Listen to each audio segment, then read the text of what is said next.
Good morning, everyone, and welcome to University Unitarian Church in Seattle on this sunny September Labor Day weekend. It's good to have you with us this morning. My name is Jon Luopa, and I'm the senior minister here and delighted to welcome you to our worship service this morning, and also to invite you to several other of the program offerings that we have virtually each week, all of which information for which you can find on our website, uuchurch.org. This Wednesday night will be our next midweek Vespers service at 7 o'clock, and it will be a virtual water communion service.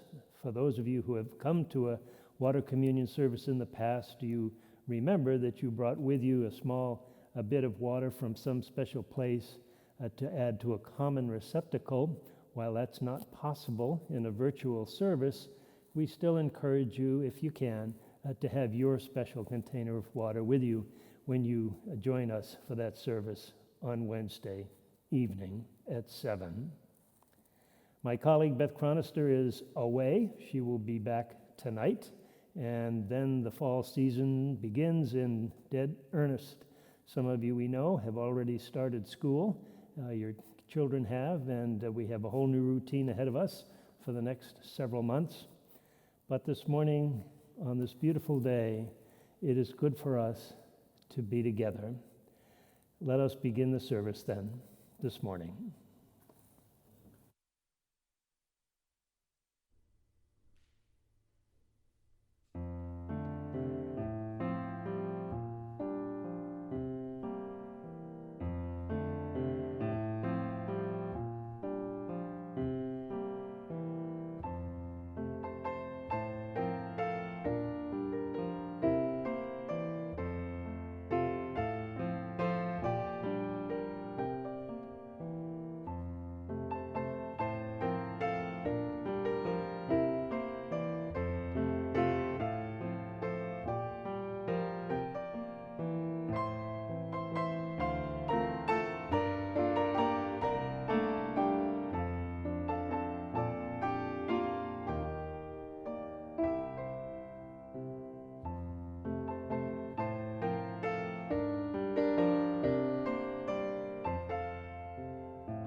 We gather this day as a community of faith, and we come in search of life's meaning.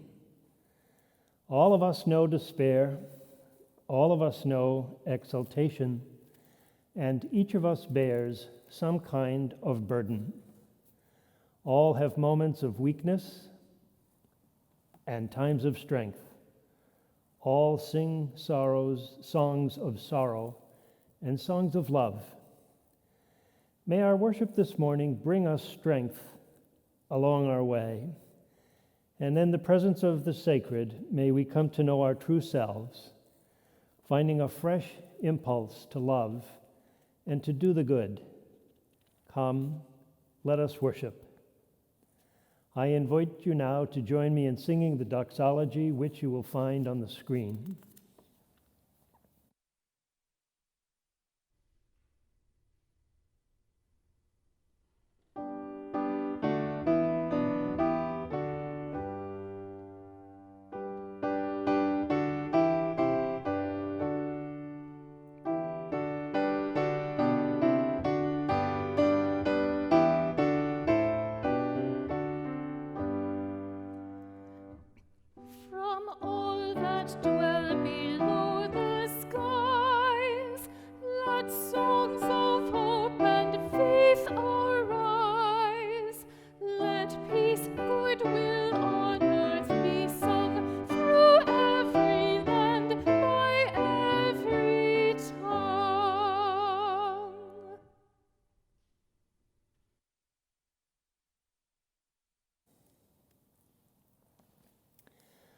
Friends, I invite you now to join me in a spirit of prayer and meditation as we take a moment to quiet and center ourselves, seeking that which renews us as persons and as a people of faith. Sometimes it just seems to be too much fear, too much hatred, too much anger and threat and hurt, too much of words lobbed in to explode, leaving shredded hearts and lacerated souls, too much denial and ignorance and cowardice and rage, and we have a bitter taste of ashes in our mouths. Sometimes the very air seems scorched by a delight in hurting others, until there is nothing for those threatened but to inhale pain and exhale fear. Too much of the darkening storm, cruelty on the horizon, self-satisfaction, insensitivity to the welfare of each other. Too much. Too much. Or is it too little? Too little understanding, too little compassion, too little courage, too little of daring and persistence and of sacrifice and risk-taking, too little of music and laughter and tearful gratitude. May it be our prayer this day to become a kind of nourishment for each other in these starved times, some sustenance for our brothers and sisters who are hungry for recognition, solidarity, and hope, that being bread for them, we may also be fed and be full.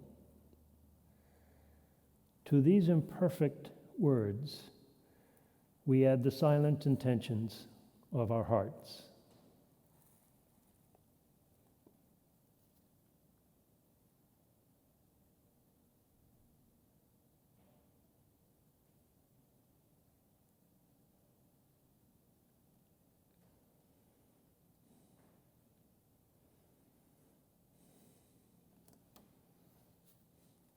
May it be so. Amen.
Well, I just went to church, Dwight.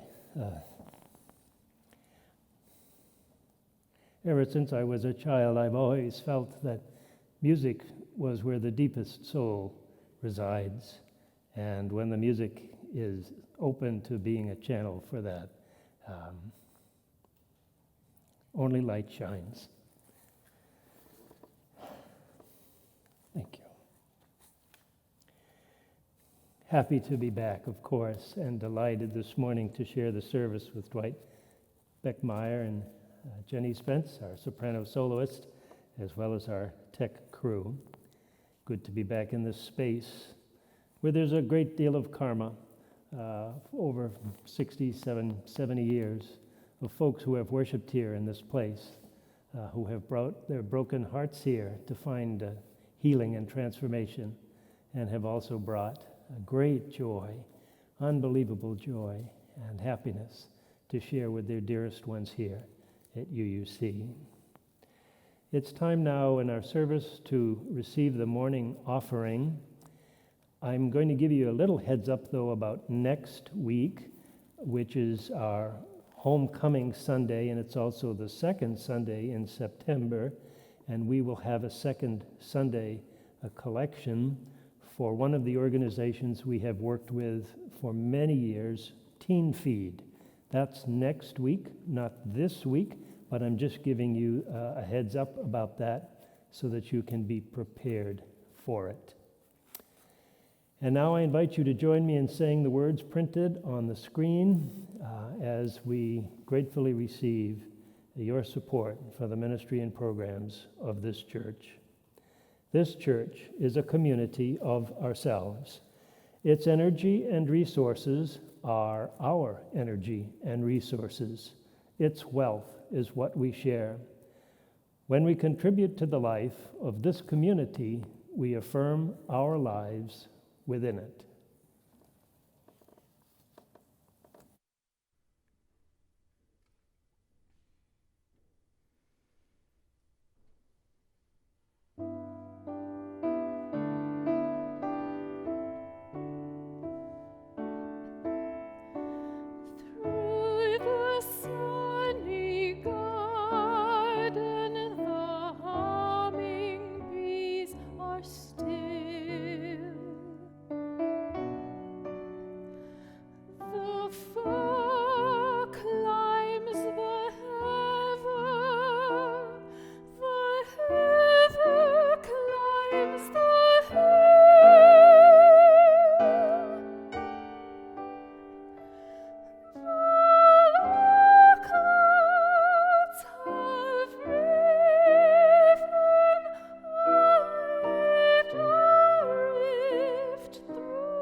I invite you to join me now in singing our hymn, For All That Is Our Life, words printed on the screen.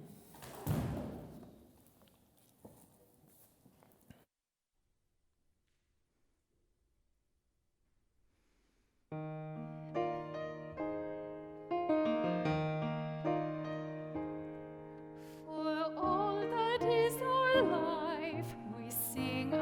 thanks and praise, for all life is a gift which we are called to use to build the common good and make our own days glad. For needs which others serve, for services we give, for work and its rewards, for hours of rest and love, we come with praise and thanks. For all that is our life,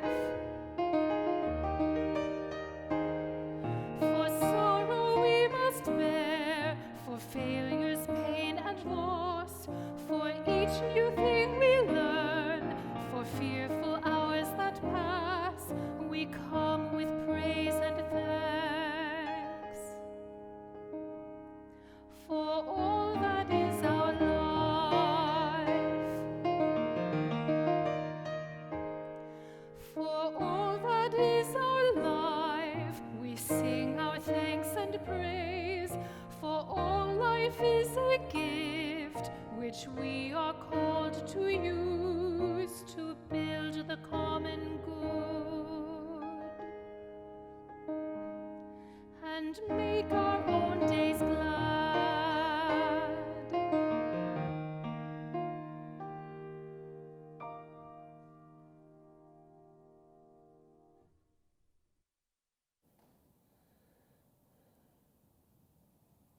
It's such a lovely hymn.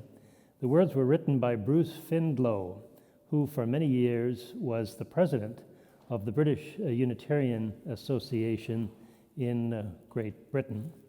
And I think he's recently deceased, but the words are a favorite for many of us. Whence cometh our help? It's a very old-fashioned way of asking a question. I think many of us are asking these days, where do we turn for help, for reassurance, for guidance, for support, as we face the numerous things we do both in our individual lives and in our larger common life? Whence cometh our help? It is perfectly natural to feel overwhelmed. I know I do many times. And seemingly, the more social media I attend to, the more news I try to cram into my little brain, the more despondent I get. And I ask myself frequently, often late at night, whence cometh our help? This summer, I have had the opportunity to go through files I've been collecting for more than 40 years. I know that surprises you because I'm only 29, but there it is. And being a preacher, of course, I'm always looking for quotations and articles and snippets of news or poems and things like that. People have sent me these things over the years, and I have them segregated in certain files like topics. I got this idea long ago when I learned that Ralph Waldo Emerson, in his study in Concord, Massachusetts, had a round desk where there were drawers all around the circumference of the desk. And whenever he found anything noteworthy or important enough to save on a topic he was interested in, he would put it in one of the drawers. And when he went to write any of his essays, say, for example, on friendship, he'd go to the drawer and he'd pull all those pieces of paper out for some inspiration. Well, being a preacher is not all that different for that. And so I've spent probably too much time sitting in the comfortable chair in my home study, reading through all kinds of sources of inspiration. And an answer to the question, whence cometh our help, made itself evident to me as I read some of those pieces of paper that I had filed away, even beginning in high school. I put together a book when I was in high school with these kinds of sources of inspiration. And so this morning I'd like to share a few of them with you as a way of responding to the question, whence cometh our help? Sometimes we feel very much isolated and alone with all that we are dealing with. And yet sometimes too, when we are lucky enough to go outside of ourselves, we learn that many others have suffered similarly, never identically, to us over the ages. And they've had some wisdom to impart by virtue of reflecting seriously on their experience. The first reading, then, that I'd like to share with you this morning is, I trust, a familiar one. I know that because both Beth and I have used it a number of times over the last year or 2 years here on Sunday morning services.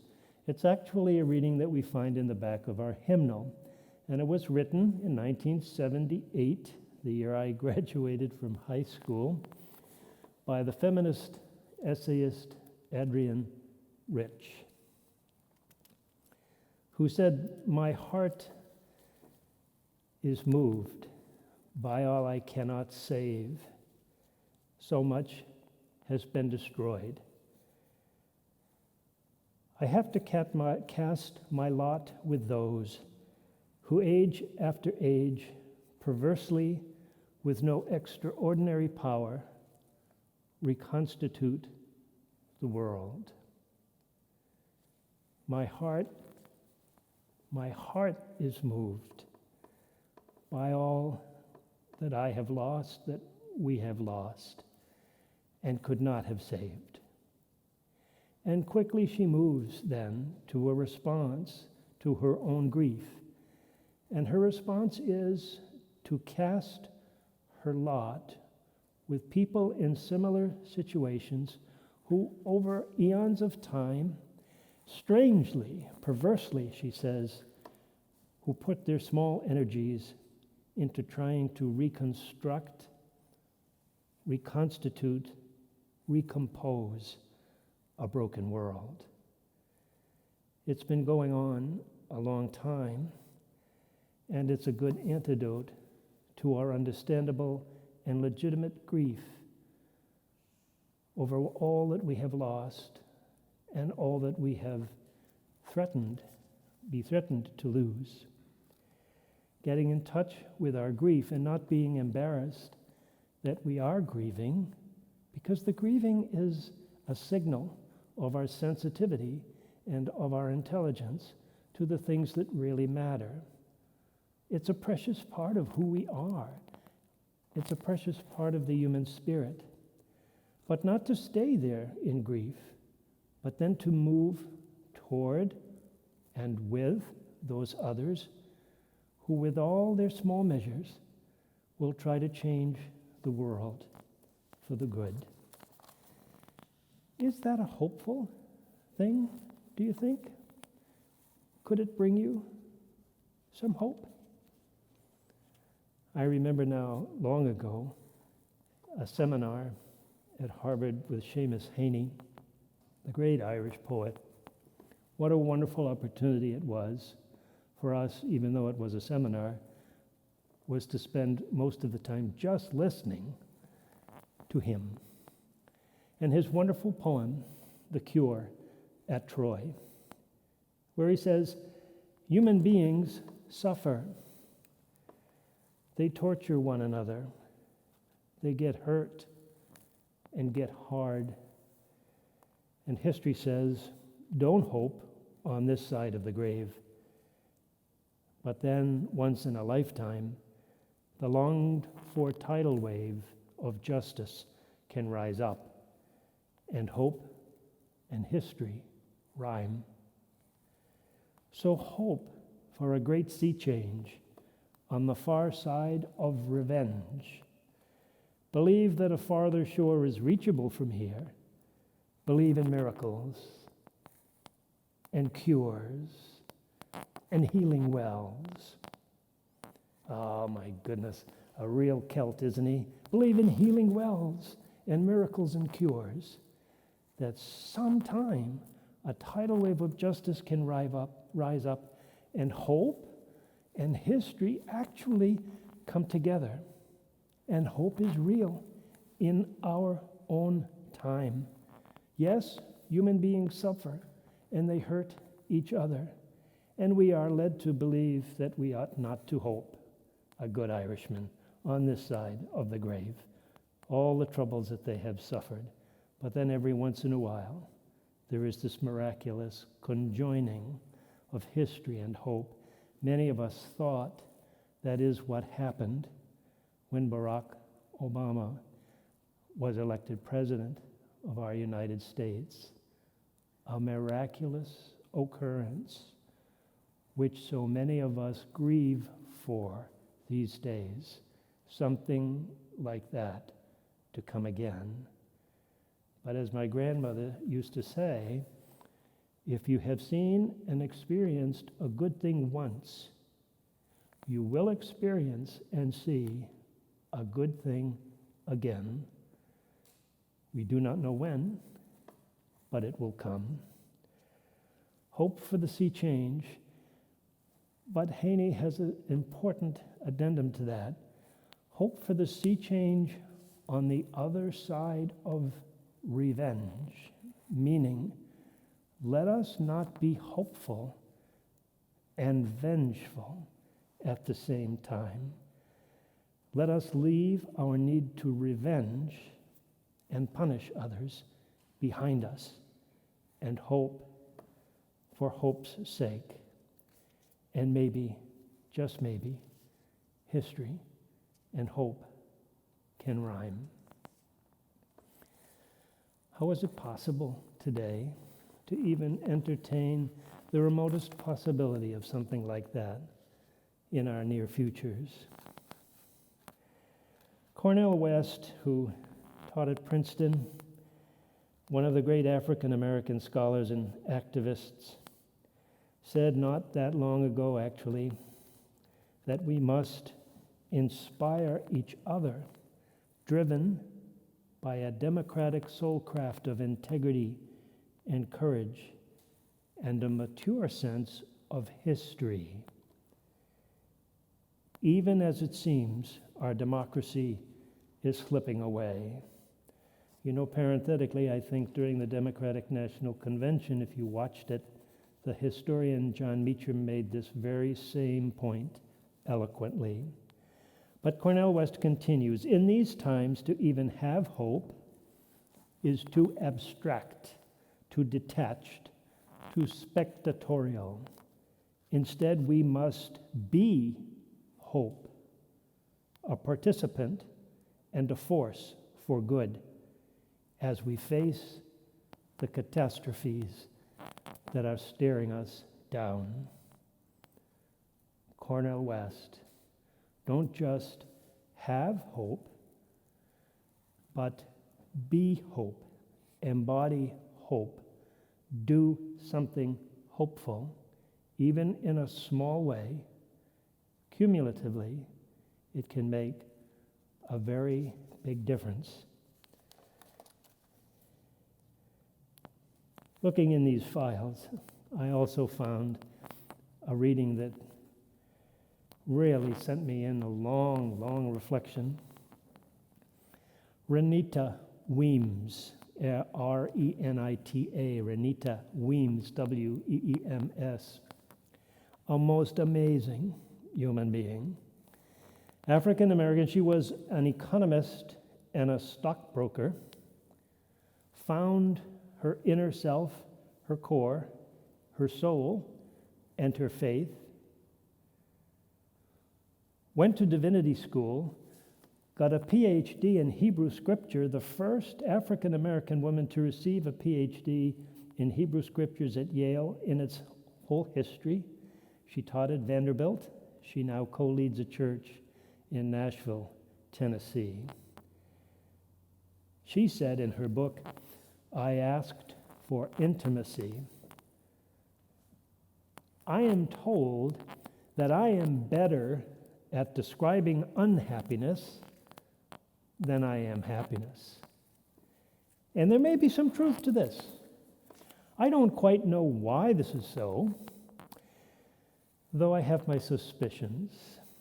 I've always found the blemished side of human behavior infinitely more fascinating, and try though I may to be otherwise, I am always drawn to stories about death, disappointment, betrayal, and heartache. I seem to have more empathy for tragedy than interest in good fortune. But my fascination with suffering, she continues, doesn't make me morbid necessarily. It just makes me the kind of person who is always searching for the sublime in suffering.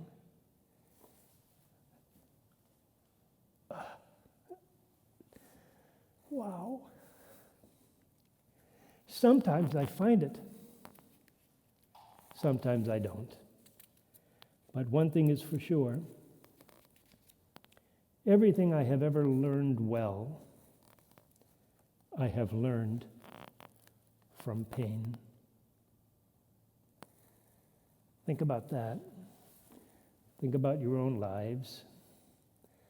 We all want the happy moment of exhilaration, of joy, of good fortune. We realize soon after it that it is fleeting. We remain grateful for having had it. It's not always the best teacher, even though it is a most wonderful companion. But think about the times of pain in your own life, when your expectations have been dashed, when the one person who is the most important person in the world has been lost to you.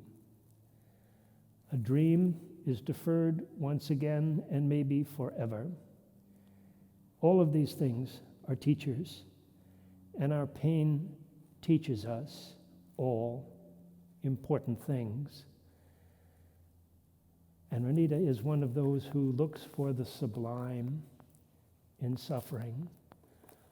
Not that we want to suffer, and not that we want to make others suffer, but there is on occasion something that is truly sublime in the deepest heartache and loss. Renita Weems, I've not seen her book for 25 years, but like an old friend, there she was, waiting to help me answer the question, whence cometh my help? Her source is largely a Christian one, but there are other sources too that speak very deeply to us. And certainly Pema Chodron is one of those, a Buddhist nun and abbess. And she wrote in her wonderful book, When Everything is Falling Apart, these words: things falling apart is a kind of testing and also a kind of healing. We think that the point is to pass the test or to overcome the problem. But the truth is that things really don't get solved. That's such a Buddhist notion, isn't it? I mean, the very, very long view of things. Because things come together and they fall apart. Then they come together again. It's just like that. And the healing comes from letting there be room for all of that to happen.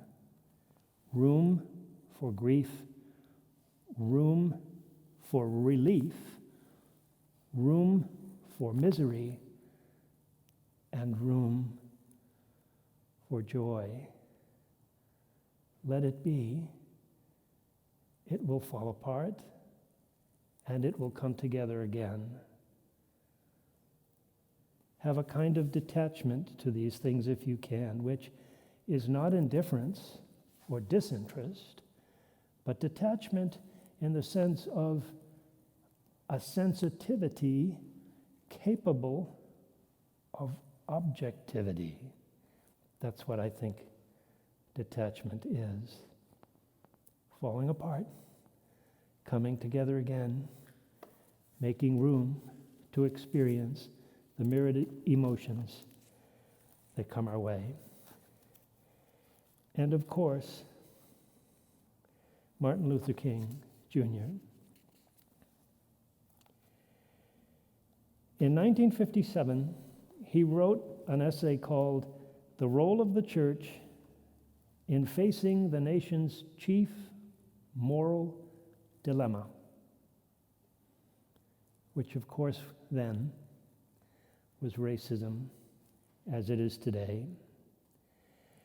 And he said, with all his oratorical power and giftedness, for the end, quote, "For the end is reconciliation, and the end is redemption.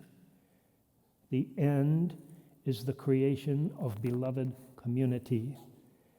It is this type of spirit and this type of love that can transform opponents into friends. The type of love that I stress here is not romantic love or even friendship, but it is a kind of love which is understanding goodwill for all people, especially for those whom you love the least and need it the most.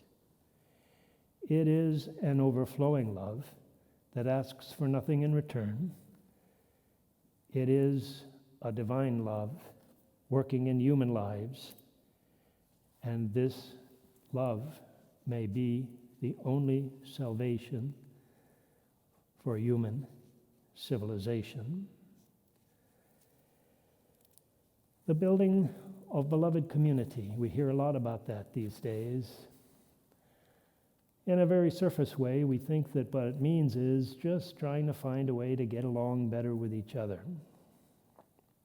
But it is far deeper than that. As a theologian, as a man of faith, he understood beloved community to mean a redemptive community, a community in which all individuals find their true selves and welcome all others in their magnificent diversity, and where hatred is put down by love and acceptance is the rule, not segregation, not hatred, not demonization, all of which are so rife today, and all of which force us to ask the questions, how will I get help with all of these things? King claimed that it was a divine love. I would agree. And I think what he meant by that, what I mean by it certainly is that it is something a part of, but beyond human nature, that it works on human nature, that is, it only can be expressed in human nature. It is a love greater than we are capable of even imagining we could have. That's what is needed for beloved community. Martin Luther King. The last one is from Tracy Kidder, the American nonfiction writer. His wonderful book, Strength in What Remains. I don't know if you've read that book, but on the frontispiece of the book, Kidder quotes William Wordsworth, Odes, Intimations of Immortality. Who reads this old poetry anymore? I do anyway, but Wordsworth wrote that though the radiance that once was so bright be now forever taken from my sight, though nothing can bring back the hour of splendor in the grass and glory in the flower, we will grieve not, rather find strength in what remains. Kidder tells the story in his book of a young African boy, Deogratias Nizonkiza, born into poverty in Burundi, forced to flee his village with his younger brother because of war and violence, escaping through Rwanda, walking with children 1,000 miles through the African desert and forests, escaping lions and wild animals that claimed many victims, only to find themselves at their destination and forced then to return home. Eventually makes it to New York City, lives for many years in Central Park as a homeless person, and then graduates from Columbia University and returns home to Africa to help his people. A harrowing, horrendous, almost unbelievable story. And though we are full of grief for all that we must suffer, and that hour of splendor, childhood splendor, was taken from us, we must take refuge and strength in what remains behind. If that child can take such a journey and make so much of his life and return home to his people, how is it not possible that we find our own way to find strength in what remains? Difficult days, challenging days, horrifying days, personal circumstances some of us have not yet been able to share with each other because of our embarrassment or our humiliation, or our grief has been so strong that it has pushed us into depression and loneliness and isolation. We can take courage and consolation and inspiration in each other and in the many who have gone before us and found their way with the support and love of others. Let us find strength in what remains. It's all around us. Amen.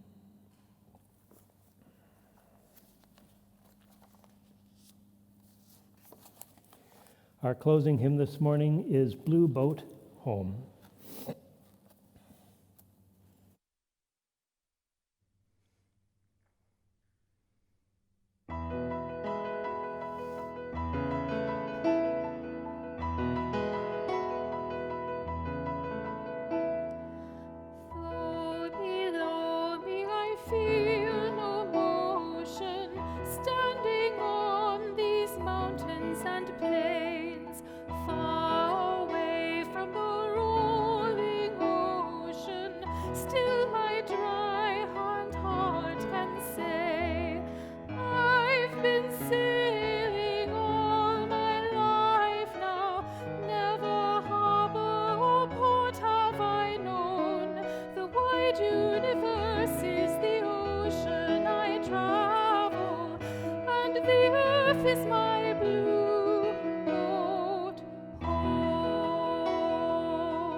Casting questions into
Friends, at the conclusion of the service, we invite you to join us, if you have time and interest, at our virtual coffee hour on Zoom.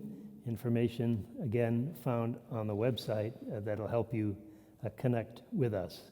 It will be good to see each other there.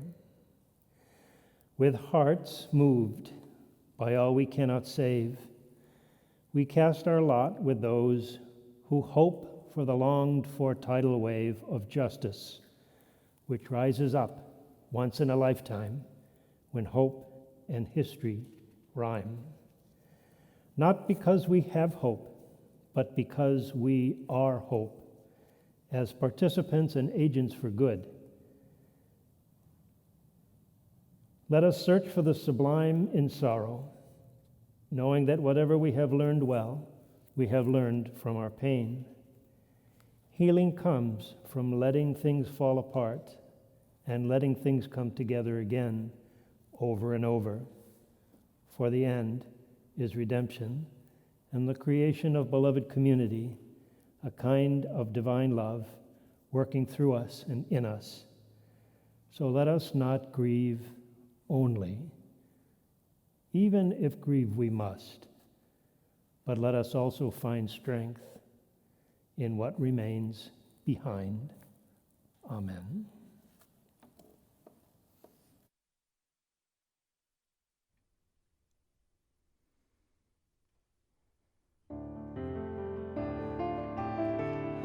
Oh, the high valley, the little low hill, and the cornfield over the sea, the wind that rages and then lies still, and the clouds that rest and flee.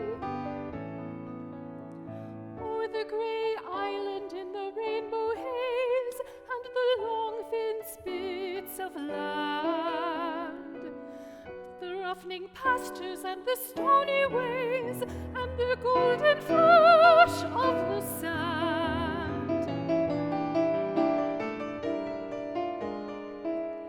Oh, the brown bracken, the blackberry bough, the scent of the gorse in the air.